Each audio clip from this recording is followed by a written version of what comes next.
All right, here we go. Sunday night Knicks. Salute to Knicks Nation. CP from Knicks Fan TV checking in. On tonight's episode, Ellis, the trade winds are swirling around MSG, and I need your reaction to it. We're going to talk about those trade rumors. We're going to talk about Money Mitch.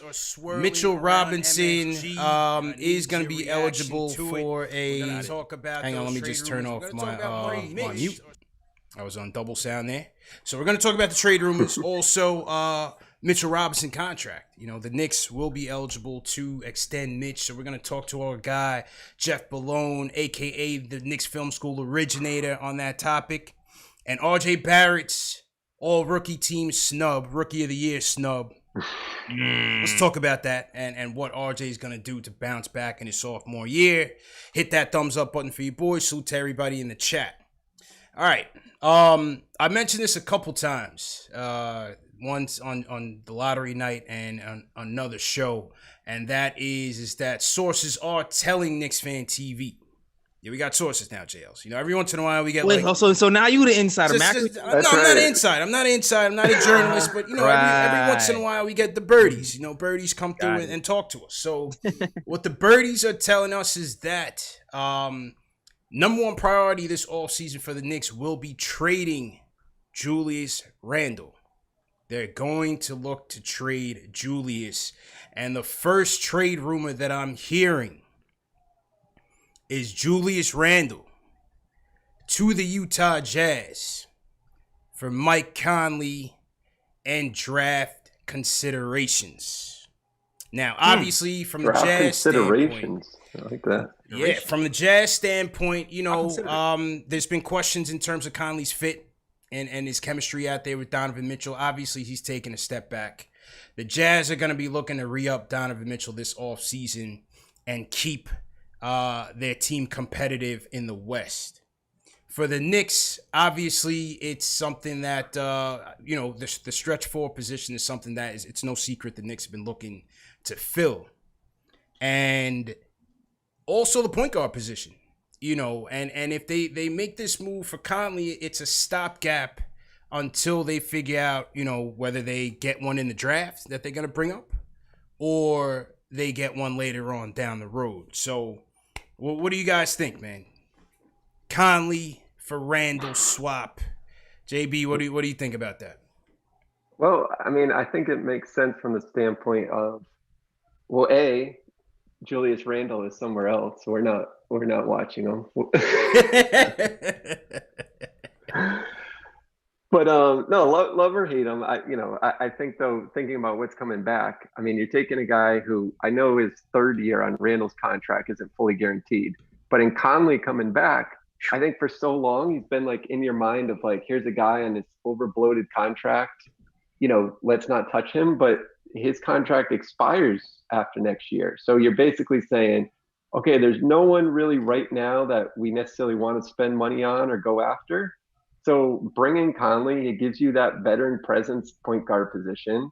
You play out this year, and then you're free to do what you want in 2021. And meanwhile, you move Randle's contract. And then if you got draft considerations on top of that, I mean, to me, on first blush, I think you'd have to, you know, I think it sounds pretty good to me.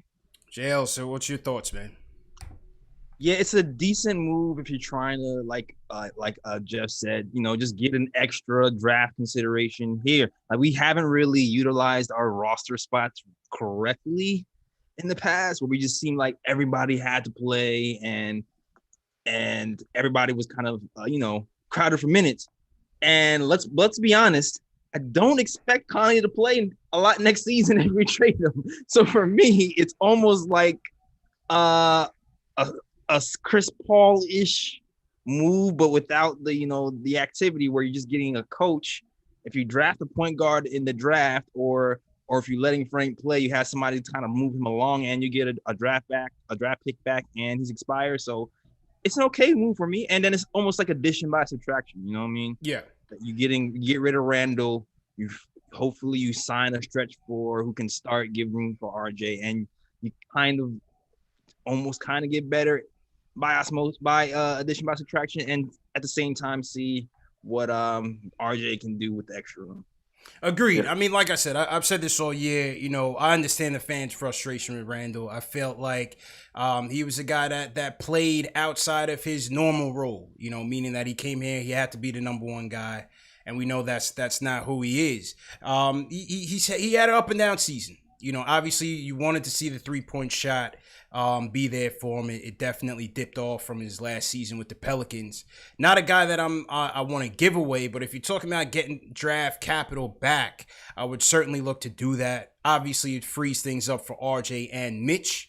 If you look at how these teams are running, man, a lot of these teams they're opening up that 4 spot. You know, it's a lot of wings, a lot of versatile wings. You're seeing a lot of small forwards in that 4 spot, guys that can stretch the floor. Do the Knicks go with Bertans in free agency? Do they go after Danilo in free agency or Christian Wood? Do they give that spot to Kevin Knox, right? If Knox moves in, does Iggy move up on the depth chart? You know, they have a lot of options. That's the thing with the Knicks this offseason and moving forward. They have a lot of options, and I think you move Randle, you have even more, especially if you're going to be talking about getting some draft capital back. So I would definitely look into it. Yeah, and he doesn't hurt you too. Oh, sorry. Go on. Go on, Jails. Go on. Yeah, he doesn't hurt you too bad from the 3-point line. Like he shoots 37% from 3, puts up a decent amount, 5.4, which is pretty decent, which is something that we need. Doesn't shoot well in general. That's kind of a little bit abysmal. But again, I'm not expecting him to play all that much. I really don't expect much health from him. And if he is healthy, then we win, I guess. Yeah, I disagree with you, JLs. I think he would play a ton. And first of all, you can get Peyton out of there, which I'm 2 thumbs up on that. I think Conley coming in here would play a ton, even if you go draft a point guard, whether it's at 8 or at 27. I think. What I mean is health wise, like he hasn't played. Oh, I got you. Yeah, like he's had 12.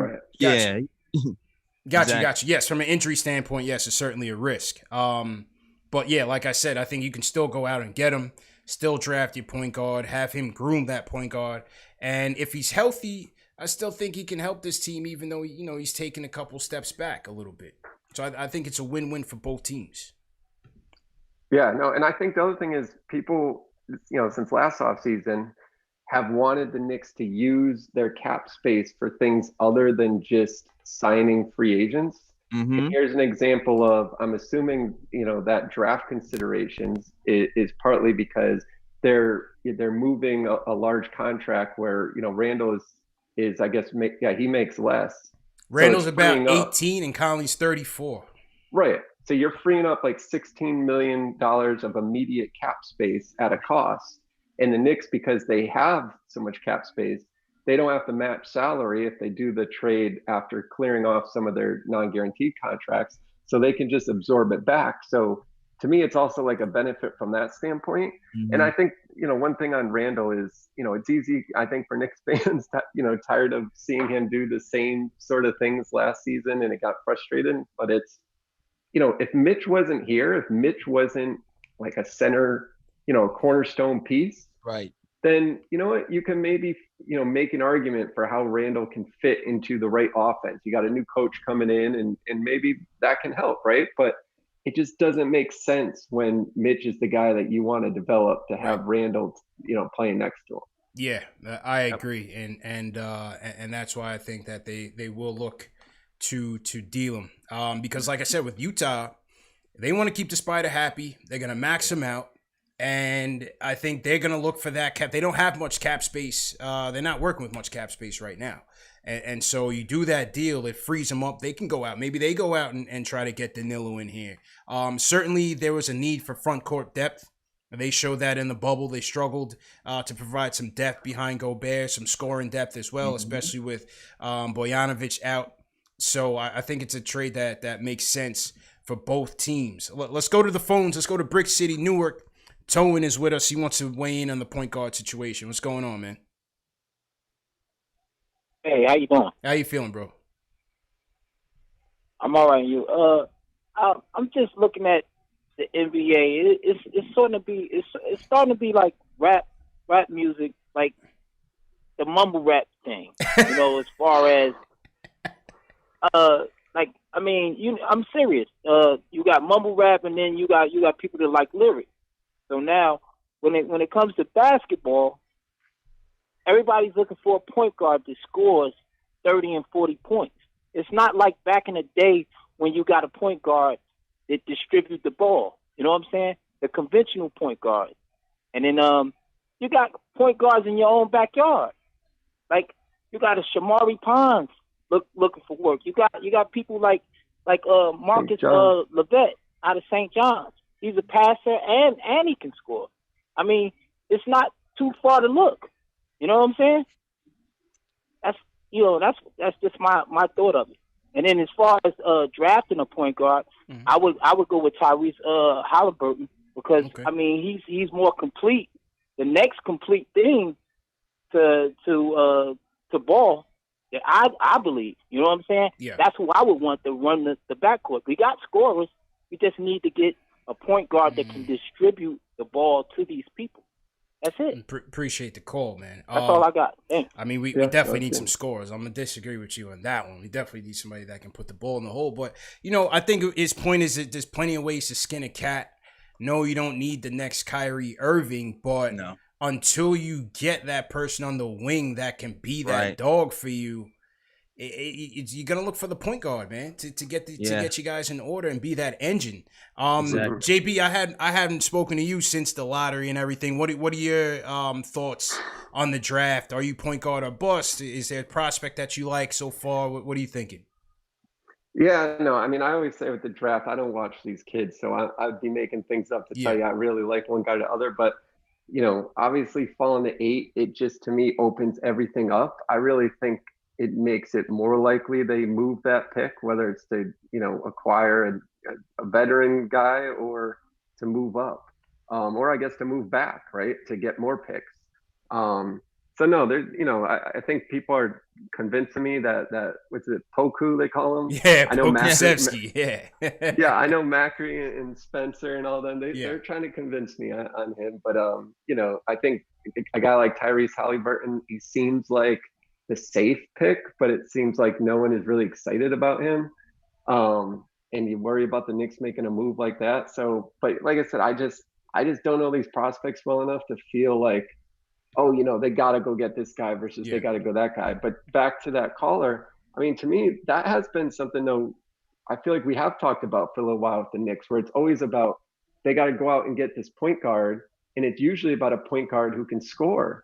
And it's like, I don't know, a lot of really good teams. I know now we're seeing it with Harden and the Rockets. But, traditionally, to his point, you don't have your point guard being your leading scorer always on these teams, wing, right? It's the wing. Exactly. So, I see his point there too. Yeah, if you have a playmaking wing, right, then it doesn't, behoove you to get a point guard who can do all that for you. But since we don't really have a playmaking wing, I know RJ has potential to maybe do that, even though he hasn't really played that role. And we don't really know what we have with that, but until we have a playmaking wing, then it just seems more essential to have a guard who can at least, bare minimum to me, break down the defense without a screen, which is why I wouldn't go Halliburton, even though I do like Halliburton's game in general. But I just feel like we do need someone who can knock down threes, break down the defense, and set the table a little bit for the guys around us. Yeah, I think it all depends on who you have, and you guys have both made excellent points, right? The wing being that playmaking engine. I think Halliburton is going to be able to help any team, just based on his profile, his defensive acumen, and his catch and shoot prowess from 3. It's just who is that next piece, whether it's at the 3 or the 4, that's going to put the rest of the pieces together. You know what I'm saying? So again, interesting. But I'm like you, JB. I go off of mainly profiles, right? Like around that time of the 8th pick, you're seeing a lot of wings at that spot. You're seeing some 3D wings. You're seeing an Isaac Okoro, who many are comparing to a Jimmy Butler type, right? And my point is swing for the ceiling, swing for the highest ceiling. Whoever they have on that draft board, I don't want to go safe. If Halliburton, if Vassell are the safe picks, go somewhere else. Swing for the fences at 8 and see where you end up.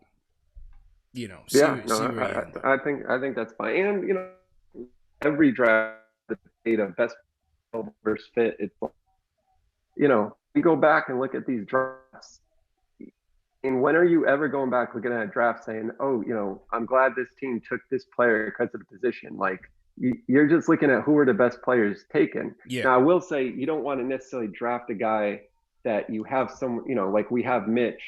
If you're going to keep him on the team, and I guess will be the next topic we talk about long term, then obviously you might hurt the development of a player at the same position. So maybe he doesn't realize his potential the same as he would if he was somewhere else. Yeah. So in that regard, it makes sense to consider position. But otherwise, yeah, just you really got to take the best guy. That's what's going to matter in the end. Yeah, that's what I'm saying.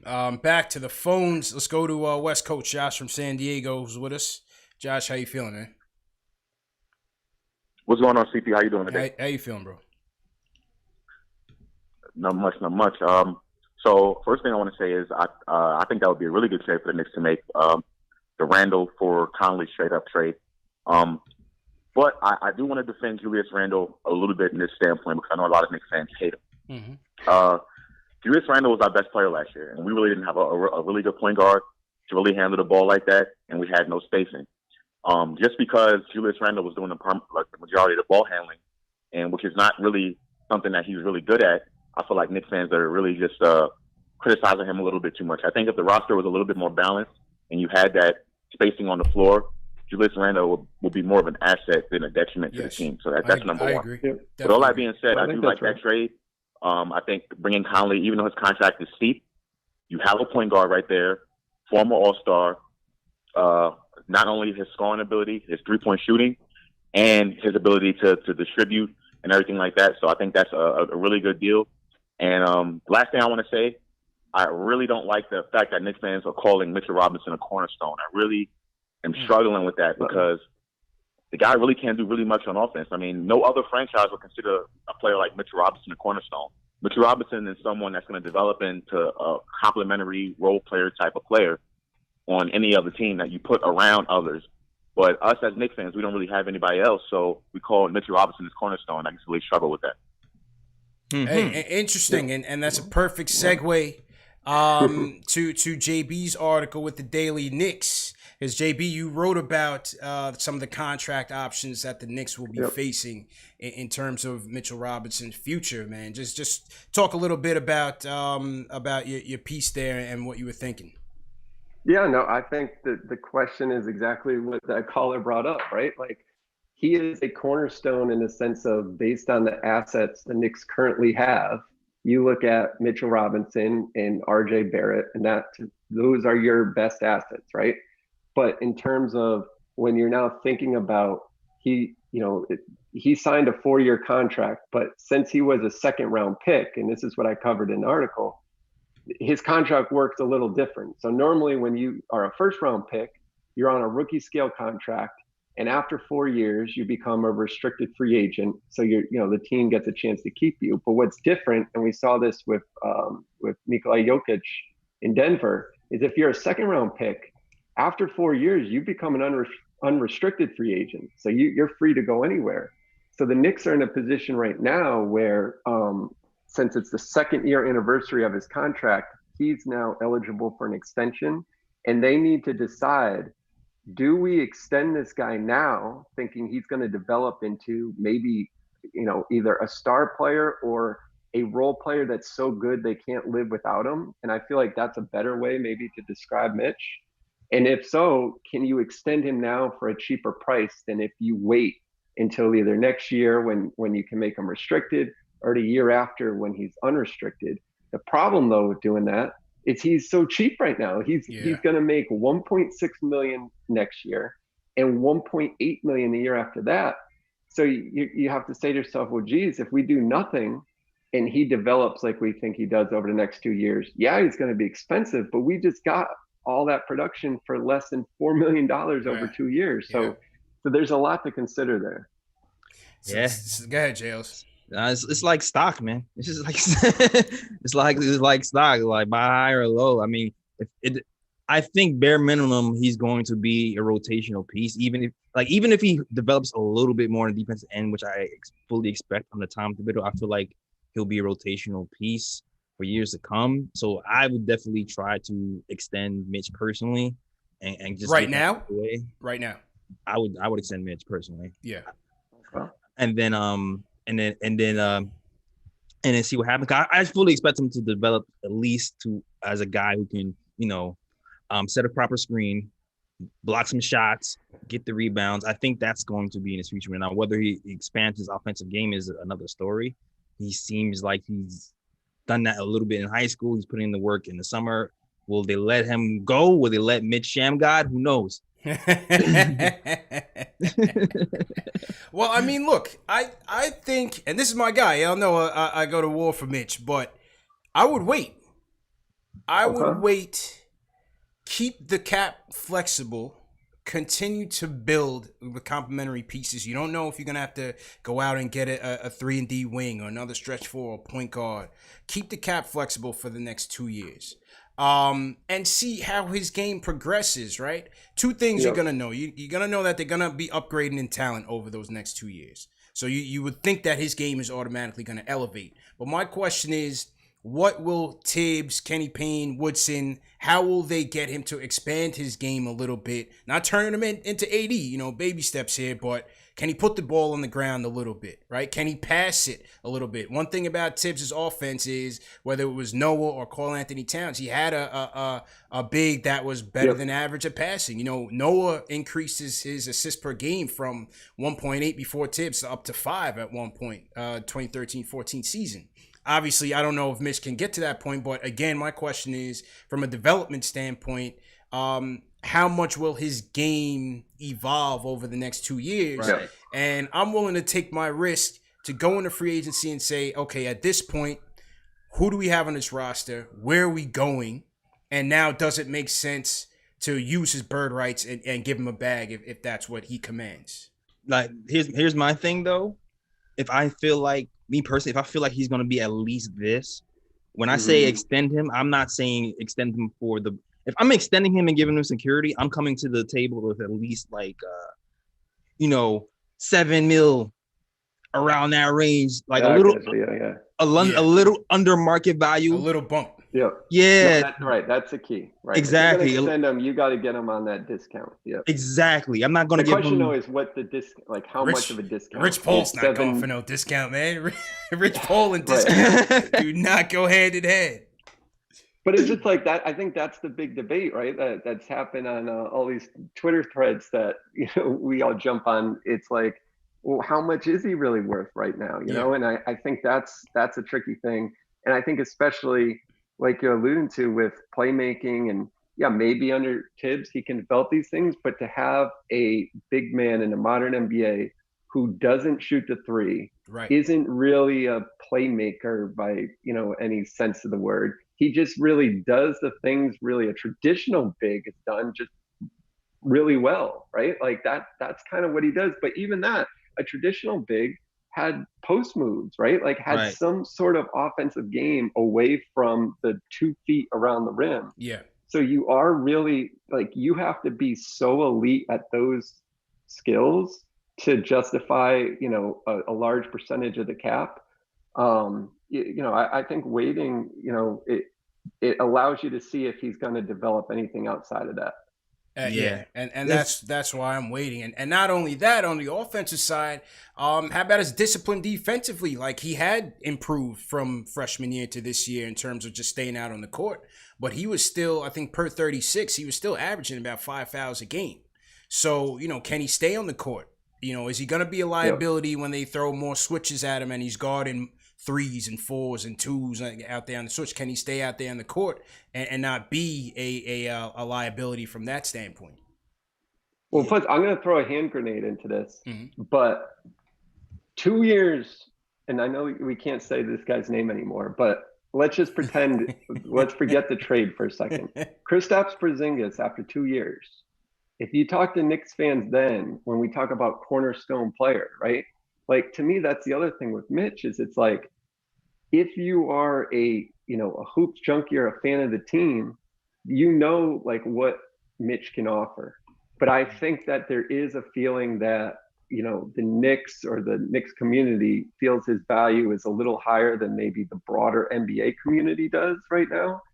And I just can't decide, would that allow the Knicks to sign him to a friendly deal or not? Because right now you're not competing against anyone. Right. So there's no way for him to see there's not anything else out there higher. So you might end up paying him more. Like that's what I'm not sure about. So it's a tricky situation, but I just think, it's not a home run. And you gotta wonder, like, do you make a gamble at a time you don't have to, when it's not a home run? Agree with you wholeheartedly, man. Salute to everybody in the chat. Hit that thumbs up button for you boys. Creeping up on 600 on YouTube. Salute to everybody once again. Please share these videos. Salute to everybody watching on Facebook. If you guys are new in the chat, leave us a hashtag new so we can shout you guys out. So far, we've covered a potential Randle deal. Randle for Conley. Leave a comment in the chat. Let us know what you think about that. And Mitchell Robinson. What is Mitch's worth down the road to this team, and when do you see them? When do you feel like they should try to re him up on the deal? Because I know Clutch, Rich Paul and Clutch are not gonna go quietly into the night on that contract. Well, you can guarantee that one. Who else we got in the chat here? Salute to all the mods. We got Ty Champ, team hashtag new. Welcome Ty Champ. Anthony David in the chat says keep Bobby Portis. We got a vote for Bobby Portis. Oh wow. In the chat. All right. Keep Bob. Bobby's been working. Bobby's working this off season. We got Kamario Jarvis checking in from Bermuda, I think. So salute Kamario. All right, let's get to the phones. Haven't heard from my guy in a while. Ron Cleveland in the building, ladies and gentlemen. Ron, what's going on, man? Man. What's going on, CP, Ellis? Ron, how you feeling, bro? Talk to me, man. How you been?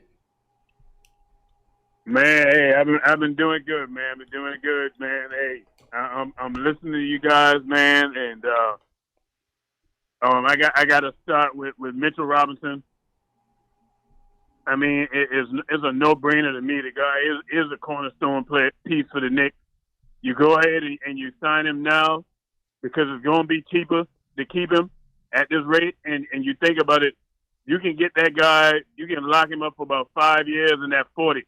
And even at 5 years, $40 million, you're talking $8 million a season. Even if he don't progress any further than what he does now, that's still a good deal for the Knicks. Yeah. We won't plead with that. You know what I mean? And the thing is, when you look at the reason why you would go ahead and lock him up now and why I consider him a cornerstone, we look at some of the games that this guy has where he just seriously just takes over the game and don't even have a go-to offensive repertoire other than putting back and putbacks and dunks, putting stuff back around the rim, rebounding, shot blocking. Mitchell Robinson is a problem, and the ability that he has at his size, even to stay in front of guys that's smaller than him. The guy defense is exceptional. So that's what makes him a cornerstone piece. You go ahead and sign him and you keep him. You think about it, when the last time that we had a defensive player with the mindset like him, with the ability to do that? Yeah, Kristaps was a good round the rim protector, but not the ability to move his feet like Porzingis. I mean, not like Mitch. You know what I mean? So you go ahead and you do that. Julius Randle, he has to go. He has to go. You can't keep Julius Randle and RJ. Both them guys like the same spots on the floor. It's gonna clog the lane up. You gotta move on from Julius Randle. Plus, we know he's not the future. We're not gonna keep him. That Conley move, from what I'm hearing, I don't have a problem with that move at all. CPJ Ellis, man, and I tell you the reason why. We've been looking for a point guard since Stephon Marbury. We hadn't had a point guard since Stephon Marbury. Let that sink in. Let that really sink in. So, Mike Conley, and the thing is, do we want to wait on a point guard to develop? We know New York is impatient. We're impatient. Let's just be real about it. We're impatient. We can't afford to wait. We need to go ahead and just get somebody established. If we can't get Van Vliet, go ahead and get Conley. But we got to get an established point guard. And I ain't even messing with getting Chris Paul, telling you the truth. Yeah. But we can't get no point guard we got to wait on. And with that, fellas, that's my take on it. Y'all have a good evening. Hey, Knicks family, we gonna roll, man. There's a new sheriff in town. His name is Leon Rose. You heard me? Salute, Ron. Good to hear from you, man. man. It's been a minute. Listen, every point guard's not gonna come in and shine like John Morant. It's gonna take some time, and that's why I think having a stopgap. I said CP3 earlier. I was on board. I think his price may change. We'll see what the cap situation. How that influences everything. But again, you bring in a Conley, it's a nice stopgap. Maybe you can get him for way cheaper, come down on that deal a little bit once that deal expires and have him in there as a caretaker until your point guard of the future makes his way up. Mm-hmm. I definitely agree with that. And to go back to Mitch too, like I know he's not perfect on defense, but I still feel like the potential to guard wings and switch and block 3-point shots. I don't think there's that many bigs out there who can do that, which is why I'm intrigued by keeping Mitch around. Yeah, and like I said, extend him, but not not give him the full big man bag, but like the Capella. Yeah, exactly. Not the Capella bag, but this is like, listen, we're gonna invest a little bit in you because I feel like you'll be this at least. So the max that they could give him right now, an extension, the way it works would be, I think it was 4 years, $56 million. They could put in a signing bonus in there. But what about that? Like we're talking, I think everyone agrees those $7-8 million, that's a pretty safe contract, right, to sign. But if it was more like 14, 15 million, which I've seen that a number that people guess he could be worth, which again, that's not a max contract, but no. What about that? You guys think you'd be comfortable with that? No. Nah, that's like that's too much. Nah, it's a little bit too much of a gamble. Yeah, 7 to 8, maximum 9, closer to 10, but 14 nah. That's too much. Okay. Not right now. That's my guy. I'm telling you right now, that's my guy. But I would wait it out. And again, if they feel like he's worth it, I'll go over the cap to sign him, pay the tax, whatever it is. If they're at a place where keeping him makes sense. Yep. So, again, interesting debate, man. Interesting debate. Super chats came in. Raw Hebrew Remnant said Mitch is special, period. Extend him now. He said 3 years, 24-36. So, yeah. So he's saying between 8 to 12. We should stop dissing our own players. Dude is 22. No, it's not dissing them all. Maybe people in the chat are dissing them, but no, it's not dissing them. It's just it's a debate that the front office is gonna have to, have. It's a realistic conversation. Mm-hmm. Alan Berman, especially like we go ahead, like bro.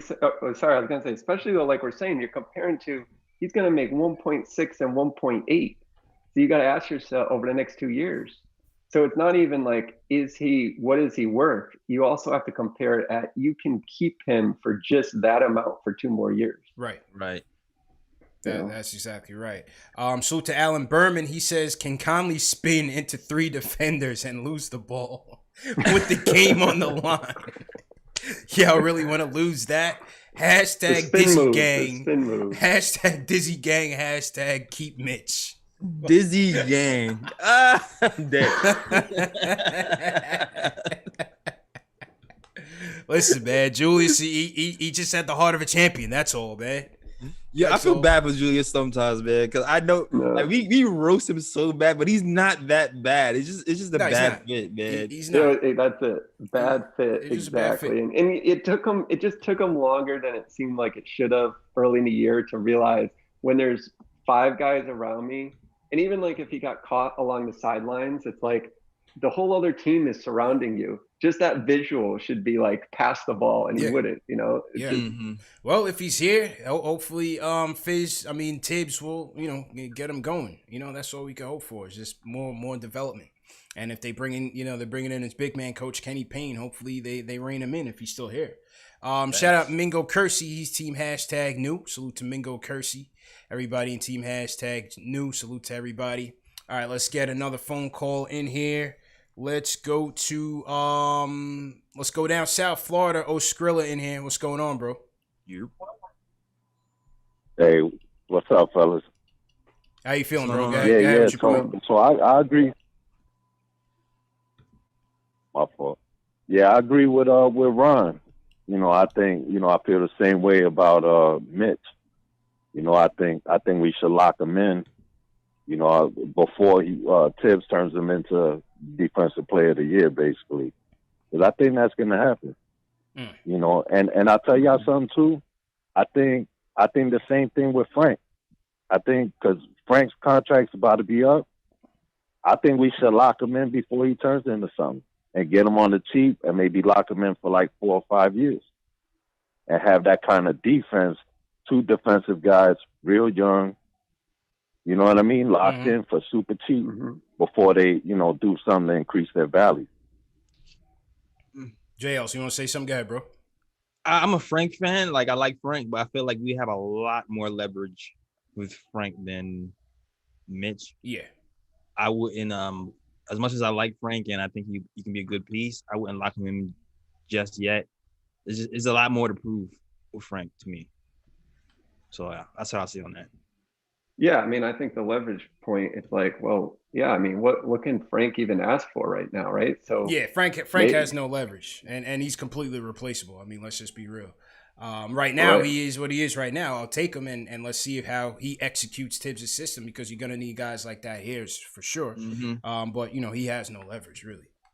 Right, but I mean, to the caller's point, though, the teams who guess right about this stuff, right, you lock these guys in when you can get, when you have all the leverage as a team and you can get, when you guess right, that's the difference maker, right? When you, Golden State, for everything they did, their key thing was they got Steph Curry coming off that injury, right? So it's all about signing these guys where it gives you then the flexibility to do other things. So, it's just, I guess, a matter of, do you think, Frank and Mitch are those pieces or not? But if you guess right, that gives you a big advantage. It's a game for sure. Man. Go ahead, Jails. Oh man, nothing important. Just something stupid. Like I always thought if the Knicks actually did draft Steph when he went through his ankle problems, I feel like we would have traded him. They would have traded him for Melo anyway. We would have messed it up and traded him. They would have traded him for Melo, man. His ankles would have never healed. His ankles would have never healed, man. Somebody in the chat said that Julius blocked Macri. Is this true? We need confirmation. Yes. Yeah. Oh, I didn't know that. Julius blocked. Yeah. He was on Knick of Time last week, and he was talking about Julius, and he went to check up some stats or something, see if he posted something, and then he couldn't see anything. He was just passing by and got blocked. Oh my god! My guy Alex Strataro said he got blocked. He didn't even know what he did. Hey man, I got blocked by Joe Budden. Oh, there you go. Yeah, right. That's because people refuse to take Joe Budden's. We had like a year-long debate. A Knicks debate, and somebody threw Joe Budden in there, and he repeatedly asked, like, "Yo, can you please take me off this thread?" Nobody did it. Nobody took him off, and I just got blocked by association. JL, and then we've all been blocked by Howard Beck. So there you go. I haven't been blocked. I haven't been blocked by Beck, Isola, no players. I don't know. I've been keeping a clean streak so far. I guess so. Isola did hit me on the DMs one time though. A couple times. Oh, okay. Yeah. So you're part of that club. Yeah. So I am part of the Isola DM club. That weird thing he's got going on. Well, I'm not part of the DM club, but he did hit me in the comments real spicy like a year ago. And he was like, "You can do a podcast, huh?" And I was like, "Oh, you should come on." Yeah. Yeah, there you go. Oh man, I forgot. Oh, this was summer of the draft. Speaking of Frank, summer of the draft. This is the first show of Knicks Fan TV, so I'm taking a break from recording my vlog, and I'm at a bar. I'm at a happy hour on a rooftop, and so people are talking to me because they see me recording and they see me with the Knicks gear on. So I'm talking to some random dude, and he mentioned Isola. I'm like, yeah, Isola's a hack. He's trash, blah, blah, blah, blah. And dude was like, oh, he's actually my best friend. We went to high school together. Oh, man. That's like one of those commercials, Need to Get Away. Yeah. I was like, oh, well, yeah, he's trash. All right. Wesley from Brooklyn, what's going on, man? Hey. How's it going, bro? I just want to talk about the draft. Okay. What are you thinking? Being that we got such a late pick, I was thinking that they should draft the point guard Grant Riddler. And since we got two, I thought they should two first round. I think they should get Vernon Carney from Duke. Okay. I mean, and the I cut him off. Go ahead with your last point, bro. The center. Who? Udoka. A booster. Azubuike, yeah, from Kansas. All right, appreciate the call, man. I mean, from what I read, I'm not a draft expert by any stretch, but it seems like a guy like a Grant Riley you can get way later in the draft. Maybe he's there at 27, maybe at 38. You know, if they can get him. I'm hearing good things about him. You know, people have some good things to say, but not at 8. You know, you're not going to go with him at 8. But, but I'm hearing good things about Grant Riley. But he should be there for 27 or 38. Another OG back with us, Jay Ellis. This is a reunion show. Max from the Bronx in the building. What's going on, Max. Yo, CP, Jay Ellis, what's good? What's going on, bro? No, CP, Jay Ellis, what's good? Good. I can't hear y'all if y'all talking. Oh, damn. Yeah, we good. We good. Go ahead with your point, bro. Hello? We good. Yeah, we good, bro. Go ahead with your point. You hear me? Yeah, loud and clear. All right, Go ahead. All right. So cool. So yeah, we gotta trade Julius Randle because we all know, you know, we can't have that because people actually think RJ had like a bad season, and he had like the worst spacing ever in history of freaking basketball. Yeah. It's like it was worse than '90s Knicks basketball watching them play last year. You know what I'm saying? You can't have Julius on the floor. You need to develop your guys. So I asked you guys this question. You guys were debating whether you should pay Frank. Now, there's a guy named in the playoffs called, what's his name, Lou Dort, right?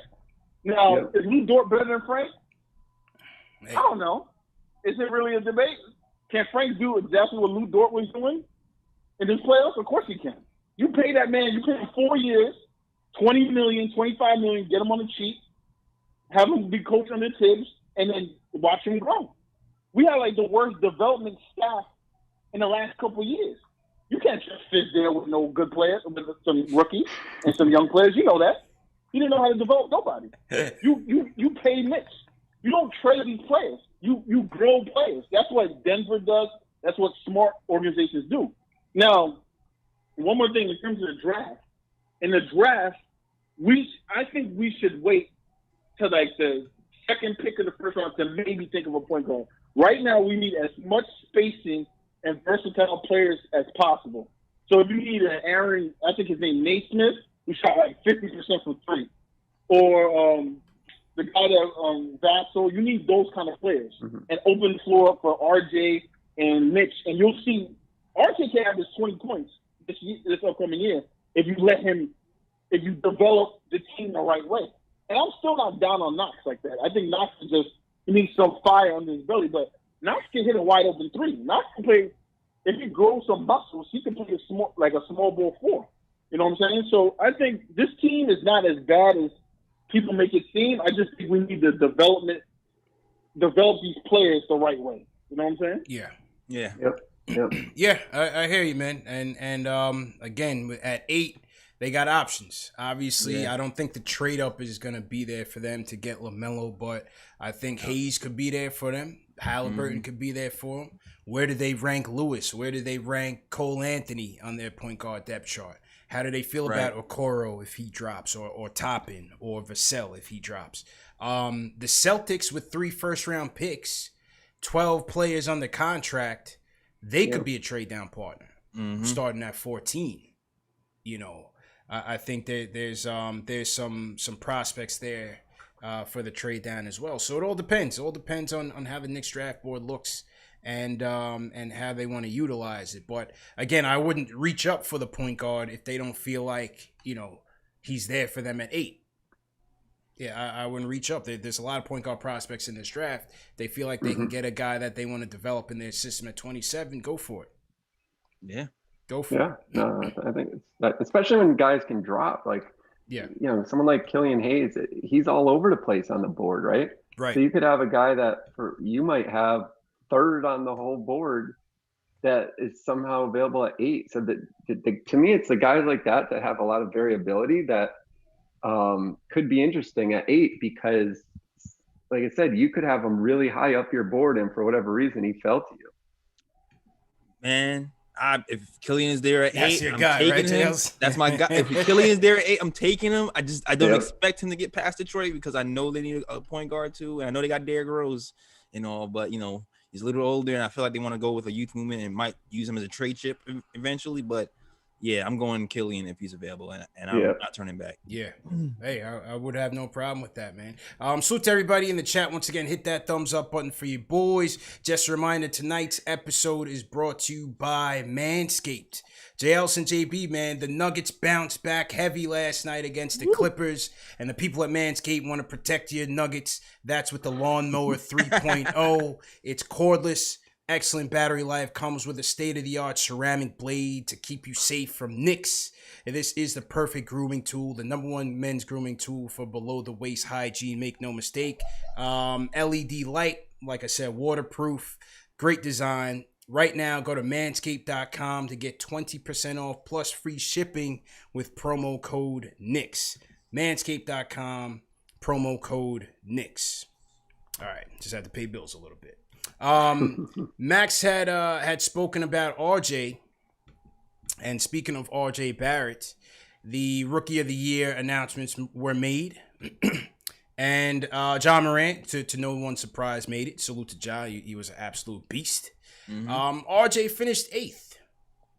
RJ Barrett finished 8th. Did you guys, JP or JL, did you guys have any issues with the standings and RJ's finish? I mean, he had to get that 1 third place vote to make the list, and I've been saying that. I think it's Berman. That was Berman. That was definitely Berman. Because you saw him in comments, being like, "How are people voting for Zion? He played 19 games before the Orlando thing, right?" That was Berman. Definitely Berman. To me, I just have a hard time with looking at should he have been 6 or 8, whatever. I think it's just clear he clearly wasn't one of the best rookies, so I don't have a problem with it at all. And I'm not going to get upset if he's 8th instead of whatever number you want to tell me he should have been. It just it's not all his fault. He came into a situation. You're a rookie. You start off 4-18. You have a new coach. Then you got the president changeover. The spacing, everything we've talked about, right? So it's not all his fault. But he just clearly, to me, wasn't one of the top rookies, whether it's partly his fault or not. His true shooting percentage amongst, I think all players was one of the worst in the NBA. So, there's a little blame everywhere there. But, he wasn't one of the best rookies. Let's put it that way. We know that is true. Should he have been higher than 8? I guess you guys can tell me what you think there. Yeah, that's what you thinking. He should be higher than 8. That's real. I get the issues and stuff, but he still was wasn't he top 3 or top 4 in every category but shooting? Yeah, I guess it was really advanced stats. Advanced stats, he was terrible, right? On the surface, when you talk about points, rebounds, assists, he was up there with the rest of them. Just advanced stats, was he much of an impact rookie? I think that's where the question was. Yeah, advanced stats is like the Twitter stats, but it's to me, I mean, I guess for me, just like we said, you see what happened. I guess for me, considering how bad the spacing has been, I feel like he still was able to kind of produce a little bit despite the bad spacing. And even though he wasn't finishing crazy because he had 3 or 4 people draped over him like a cheap suit, he was still able to draw I think he drew the most fouls out of anybody. So he still made something from nothing with the bad spacing. So I don't know. 8th is ridiculous to me, man. Yeah. But it is what it is. It's. I think he's gonna look completely different with shooters around him, and he's gonna look way better. Yeah, no, that's definitely true. I think he'll look a lot better. I mean, what happened to the shooters? They brought in Ellington, they brought in Bullock. Those guys had reputations for being good shooters, man. They did not deliver for him. Kevin Knox did not come through for him. I think yes, RJ was dealt a bad hand, especially in the beginning of the season when you were dealing with guys that dominated the ball like Julius Randle, Marcus Morris, and even Peyton, whose favorite target was Julius. So I think he caught a bad hand there. Free throw shooting and just regular field goal percentage needs to improve. Absolutely, no doubt about it. In terms of the list, once you get out of the contention, right, the contenders, which is top 3, Ja ran away with it. So there was really second guessing it. So I think once you get out of like that top 3, everything else is just like whatever. I think once you see Zion at number 2, you can throw the whole thing in the garbage because that's the thing. Yeah. A kid that plays 19 games and you put him up there second place, that's just ridiculous. You know, that's just a complete slap in the face. I think Hero got snubbed from the list completely. I was going to say, that's who I was going to bring up. He's the one that you did, Yeah, Tyler Hero's a damn assassin. He was completely off that list. On a good team. On a good team. But, you know, if you look at the rest of the guys on this list, Kendrick Nunn, obviously Miami had an outstanding season. Zion, waste. Brandon Clark had a great season. Great season for Memphis. He was outstanding. I thought Kobe White played okay. I thought he was okay. Second half, he finished strong. Eric Pascal on a worse team than the Knicks. Gets the votes. You could argue statistically was a bit better. Terrence Davis, again, world champs. He played a role on Toronto, and then RJ finished 8th. So, whatever. I think RJ is going to use that for motivation. We know he's in the gym. His trainer was on Twitter saying that he's working on his shot. He's working on his shiftiness. So let's see how he bounces back for year 2, man. But I'm looking forward to RJ year 2. Yeah, me too, man. He was progressing. I feel like he was progressing in the last couple of months before this whole shutdown ended. I saw the free throw percentage was climbing month to month. I saw the 3-point percentage was climbing month to month after that injury, or at least week to week. So hopefully he builds on that and RJ is good next season. Yeah, well, and you mentioned the free throws, right? Like he draws fouls. He gets to the line. So to me, that is the big thing. I mean, it's the least advanced stat, free throw shooting, right? Like, you know, he's got to knock down those free throws. And, you know, we're talking about who's a cornerstone player or not. I mean, if you're going to have Mitch and RJ 40% of your lineup for the foreseeable future, you know, if RJ's not going to shoot, you know, that really makes it where you have to overcompensate now at all the other positions. Yeah, you got to make sure you hit. Yep, you know, which is why my issue even with LaMelo Ball, like I know now, you know, they'd have to trade up and everything, so maybe that doesn't happen. But I just kept thinking to myself, you're gonna have 3 guys that you're building around, and you're not sure any of them can hit a jump shot. Like that's. You know, so anyways, that's where I want to see improvement is with the shooting. But there's so many other things that, like you said, to be excited about. He is still young, and I think in the right spot, he'll be fine. Well, when you think about Tibbs, and you think in particular about the Butler comps, right? I mean, Jimmy's shooting percentages weren't that great coming in. He was a better field goal free throw shooter than RJ in college coming in from Marquette. He was always above 75%.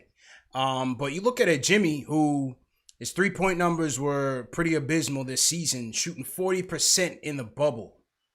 You know, and when it comes to RJ, if you're going to look at Jimmy and how he's being used, and of course in the context of Tibbs, you know, what about the clutch factor, right? Like what about those traits that don't pop necessarily on the stat sheet in the regular season, but just, you know, what Butler's showing, man, in this bubble is he's a gamer, bro. He's a dog. Yeah, absolutely.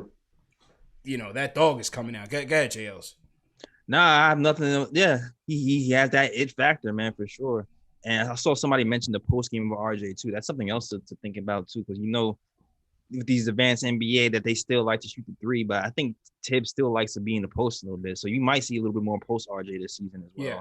And and he's been pretty good on post ups last season. Man. I don't remember the stats off my mind, but I feel like he was in top percent, like points per possession and post ups. Yeah. Well, I think anything that they could do to augment, obviously, his lack of foot speed, lack of athleticism, he's got to use his size to an advantage. And if that's working out the post, if you can get, easy movement to the 3-point line out of the post, I think that's a plus. You see how they use Jimmy on those side pick and rolls to get him downhill. I think you're going to see more of that with RJ and Tibbs as well. Let's see who's going to be on those weak side corners. Is it going to be Dotson or Knox or Frank or so on? Utilizing RJ's strengths to elevate the rest of the team. So it's going to be interesting to see. All right, final call of the night. Let's go to the BX. Mario's with us. Mario, what's going on, man? What's up, fellas? How y'all doing tonight, man? How you feeling, bro? All right. Feel good. I'm good. Yo, CP3, I called you last week. and you kind of went at me when I was telling you about Obi Toppin, and you was cracking jokes. It's all good. It's all love. But I did mention that Golden State was interested in Frank, and you guys were like that I was crazy, that maybe they might want Frank and Julius Randle for that second pick. Want to know if you actually saw that rumor on the news on the website today, because it was up. Nah, man. And also, if you had to keep Mitch or RJ, which one would you rather keep? I think I'd rather keep Mitch than RJ. What do you take? Man, appreciate the call, Mario. I didn't hear that rumor, man. I don't. That's not out there. No man. way. That's not out there. I didn't hear that either. That's not out there, man. I think the Knicks would walk Frank and Julius to Golden State from Manhattan on foot to go bring that number 2 pick back. So, hell yeah. Nah, I don't think that's happening. But no way that's happening. Yeah, he likes Obi at 8. We'll see. I think Obi could slip. And I think he could be a possibility for the Knicks, so we'll see what happens. That's a 2K trade if I ever heard. Yeah, I agree, man. Fellas, real quick, your reactions. Our neighbors across the bridge signed Steve Nash as the head coach of the New Jersey Nets. What did you guys think about it? JL, it's your borough, so you go first. I mean, listen, I am not. This is like a really boom or bust move to me, because if I'm the Knicks and I'm doing my usual takes on these things, I have a hard time throwing a coach in, making him the head coach who's never coached before in his entire life. I just can't wrap my brain around that concept. Like, my first day, I'm just gonna run a whole franchise. Like, this is a learning curve for me. Like, it's not just coaching, it's managing personalities, it's managing assistants, it's like levels. So for me, I mean, I feel like it looks good on paper, but it might be rough. Yeah, that's what But I mean, maybe he'll have Kyrie's ear, bare minimum. But you know, X's and O's and defense and managing personalities, I don't think long term. At least I don't know. I don't know. That might blow up if it doesn't turn around quick. JB, what were your thoughts on it? No, I mean, it has to worry you, the fact that, you know, it seems like Durant and Kyrie are kind of just calling the shots, right? That's who it is, and we get it. That's what comes with, you know, being able to get those guys, right? So, but no, I mean, I completely agree. I just think it's a risk move. Like, you can hit the jackpot, right? Like, for all we know, there's stuff that they know about Nash, his pedigree, that it makes sense, and he's ready for this, and it just works. And then, you know, the roster is the roster. I mean, we can talk about coaching. I've said this about the Knicks, where, you know, everyone's like, well, what do you think about the hire? What do you think about the hire? It's like, the roster, get the roster better. And guess what?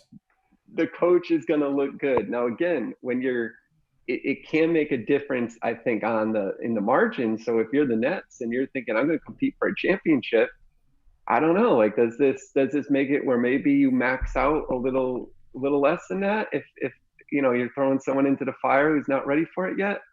Exactly. You know, so there's no way, though, anyone could walk away, I think, feeling like this is a great move. Right. There's a lot of risk there.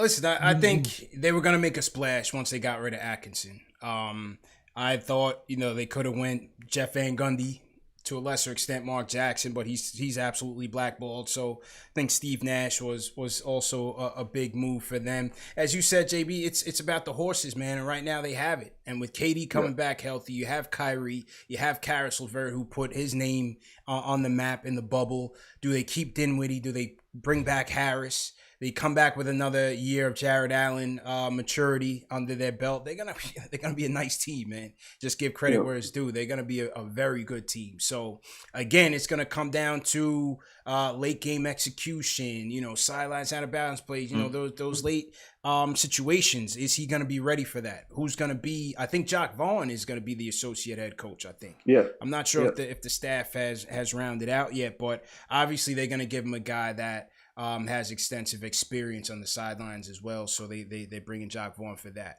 I will, you know, Stephen A had come up with the topic, or not come up with the topic, but he came out saying that, you know, this was a white privilege situation, that Steve Nash jumped over all these guys and got the job.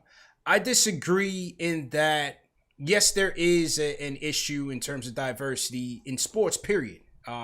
In basketball, you only have 5 black head coaches. Football, it's even worse. Whether it's coaching or the executive levels. But I think there's a blurred line between what should be considered privilege and what is just relationships. Yeah. Because this, to me, does not happen without Katie and Kyrie signing off. The Atkinson ouster was definitely them. Them bringing in Steve Nash was definitely them. This is who they wanted, And Ty Lue, same thing. Ty Lue walked right into a championship in Cleveland. That was LeBron. Yeah. LeBron wanted, and David Griffin wanted, but that's who LeBron wanted. So I disagree with Stephen A. in terms of, this was a privileged situation, because if this is who the players want, this is who they know, who they've worked with, I can't knock him for making that decision. Yeah, absolutely. And he's not and Derek Fisher too. Derek Fisher just came straight from a game. Right. And started coaching the Knicks. Right. Well on his way to being one of the worst coaches in Knicks history. Yeah, Jason Kidd did the same with Brooke. It's happened before with black coaches. Like you said, there is a diversity problem, but I mean, it's more like who you know. With that situation specifically, it's more who you know, and the all-star cachet, man. The all-star cachet has a lot to do with that as well. Steve Nash is one of the best point guards to ever play the game. So that's it, man. JB, helps to get players where respect. You at on that? Mm-hmm. Yeah, no, I mean, to me, I think I come from it on the two sides of, if it was in terms of how it was covered, right? So if it was the Knicks, I feel like that point would be picked at even more. Although I have seen, since I originally kind of brought that up, that, more people have been talking about that with the Nets. I defer to you guys, I guess, more on this, because it's something that I think is obviously more personal to you to touch. But I think the lack of interviews is something that maybe you look at where you say, okay, yeah, they handpicked him, but that doesn't mean you can't have guys come in for interviews, give them a chance. Even when a guy's name gets in the news that he's going for an interview, it helps elevate his status, right? So maybe you can help guys out that way. So to me, I think that's another area that you say, well, why not at least run through some interviews first, right? But I see what you're saying. It's different where this was the star player signing off on it. If it was just the front office and it's like, a white general manager making this decision without any input from anyone around them, I think you look at it a little bit different. Yeah. Like a Rooney Rule, right? They have the Rooney Rule in the NFL. Is it good? Is it great? Probably not, because they're still going with relationships. It did get a Mike Tomlin his job with the Steelers. Steelers only had 3 coaches in their history, in the history of the franchise, right? They had Chuck Noll, they had Bill Cowher, and I believe it was Tomlin. Very few coaches. Don't hold me to that, but my point is they had very few coaches, but Tomlin got in as a result of the Rooney Rule, got them a Super Bowl championship, and the rest was history. I think I like your point though, JB. It's like, even if you don't intend on hiring that candidate, like the Knicks with a Jamal Mosley, right? His name has now begun to percolate throughout the league. You have Udoka, whose name is starting to kind of resonate throughout the league. So maybe just getting those interviews with those high profile clubs and just getting your name out there will kind of help you down the road. Yep, absolutely. Yeah. It's an interesting debate, man. Definitely interesting, especially where we at in sports and society at large, man. Yeah. But good conversation, fellas. Great show, JB. Definitely appreciate the return of Knicks Film School. That's right. To Knicks Fan TV and the Nick of Time show. JB, I'm gonna throw it over to you to sign out, man. Yeah. No, thanks, guys. It's good to be back. And then obviously now you can find me on Daily Knicks, but also the Strickland. For anyone who hasn't checked it, it's a new site. It just came out with probably a lot of the writers you're used to seeing either on Twitter or reading from Postin' and Toastin'. The website's a little different, so it's the strick.land. So it's not like the strickland.com, it's the strick.land. But definitely check that out, because it's some of the more like in-depth, like if you're a diehard Knicks fan and you're tired of just like all like kind of like rumor stuff, whatnot, you go there and you can go down some rabbit holes on some topics, and there's a lot of good stuff. So I want to make sure I gave, and I've been writing there occasionally too, so I want to make sure I gave them a shout out. Strickland has Absolutely. been beasting with Yeah, the man. pen. Woo. JLs. Yeah, man. Go ahead, bro. Yeah, shout out to you guys. Thanks for having me as well. No new episode for Knick of Time Show this week, but definitely check out those episodes on youtube.com/Knick Time Show. Check the Macri interview that we had talking about trading down. Definitely check that out. And yeah, follow me on Twitter, Instagram, Facebook, the KOT Show on Twitter, Knick of Time Show on Instagram, and check the blog too at knicktimeshow.com. That's all. Back to you, CP. Yes, sir. Great show, fellas. And salute to everybody that joined in once again. Over 600 people joined us. Once again, remember that this show is available in audio podcast format, Spotify, Apple Podcasts, Google Play, Amazon Alexa, iHeartRadio, everything is all on the Knicks Fan TV. Remember to hit that thumbs up button for you boys. Share these videos. Leave a comment in the chat. Leave a comment after we end this show to continue to support. I want to just salute some extra super chats that came in. Joshua Smalls sent the super chat. He says, Mitch is a cornerstone. 14 and 15 shouldn't be a problem. Lock him up now. He will be more expensive once he hits that unrestricted free agency market. Canal Ben Lawa says, Barrett, Frank, and Portis for Wiggins and the second. They get cap space. 2 young players that play defense and move the ball. We get 2 picks. Don't think Golden State would do that, but appreciate the super chat. He also says, he said the same thing. No love for my super chat. RJ, Frank, and Portis for Wiggins at the second pick. Appreciate the super chat, man. I just don't think Golden State would go that route. Michael Parker, number 1 fan of the show, he says, trade Barrett for the second pick. I don't see it happening, but Michael Parker's out on RJ. He says RJ's extremely overrated. If Golden State is dumb enough to bite, let the Knicks be the team that fleeces for once. The steal of the draft is Alexei Pokusevsky. There we go. So he's thrown his name in the Poku wagon. We have a nice video on Alexei Pokusevsky as well, man. Check it out on Knicks Fan TV as well. Yo, Pokemon is gaining steam, man. Pokemon is gaining steam. Good nickname, JLs. Yeah. Copy. I'm a nickname king, so trademark that. Man. Shout out DJ's Mans, Hampton VA 757 in the building. Paul Butler, Chuck Allen, appreciate it. All the mods, appreciate it. JL, so you want to shout out, man? Oh yeah, definitely shout out to everybody in the chat. DJs, man. Shout out to you, Gregory Lee. My guy Fritz holding down as usual. I saw my guy Wayne Petnine, childhood friend. Shout out to you, Wayne.